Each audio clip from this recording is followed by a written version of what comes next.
Many of us find ourselves trapped in addictive behaviors that we know are detrimental to our well-being. Whether it's bulimia, porn addiction, or alcoholism, we often realize that we have neglected our own interests and caused harm to ourselves. However, we often feel helpless and unsure of what steps to take to break free from these patterns. One possible approach is to cultivate awareness.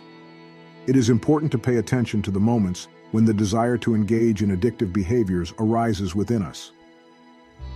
Strangely enough, those caught in the grip of addiction often fail to notice the triggers that lead to their cravings. They overlook the events or emotions that precede their destructive urges. By delving deep within ourselves and closely examining these triggers, we gain a powerful tool to escape the downward spiral. It is crucial to acknowledge that before any addictive behavior occurs, there is always a moment of intense emotional distress, a moment when we feel profoundly bad about something. These triggers can vary from feeling lonely or experiencing shame to sensing a lack of acceptance, facing rejection, or holding beliefs of inadequacy. It is essential to understand that addiction is not about loving what we are addicted to. It is a means to seek relief from past pain that remains unaddressed or misunderstood. To break the cycle of addiction, we must first recognize when we are in trouble before rushing towards our addictive solutions.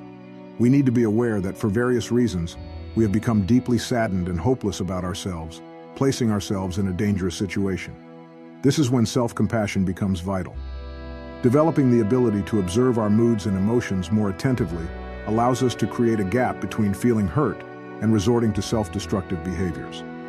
By slowing down this process, we can awaken ourselves from impulsive urges and acknowledge in a profoundly helpful way that we are upset.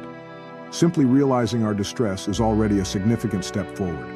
From there, we can ask ourselves relevant questions. What is causing our upset? How are we feeling? Taking a moment to sit quietly and reflect, or completing the sentence, "I'm currently feeling upset because," can help bring unconscious emotions to the surface. Understanding our own emotional turmoil may take time due to the intricacies of our minds. Once we start recognizing our distress, we can begin the process of self-soothing in healthier ways. We can imagine comforting ourselves and acknowledging the difficulty of feeling this way once again. It is likely that during our early years, we received little sympathy or interest in our feelings of loss, self-hatred, or abandonment. This lack of external understanding makes it challenging for us to develop self-interest in our emotions. However, we can mend this by exploring how we feel about ourselves and the experiences that have contributed to those emotions. Replacing addiction with self-compassion and understanding is key. Addictive behaviors are not coincidental. They stem from a deep-rooted belief that we are unworthy or flawed, often stemming from childhood experiences. To summarize, breaking free from addictive behaviors requires developing awareness of our emotions, recognizing our distress, and approaching ourselves with self-compassion and understanding. By doing so, we create space for healing and ultimately weaken the grip of addiction, paving the way for recovery. Thank you for watching this video. Check out my socials and subscribe if you want to see more videos like this. Seek the power hidden within you.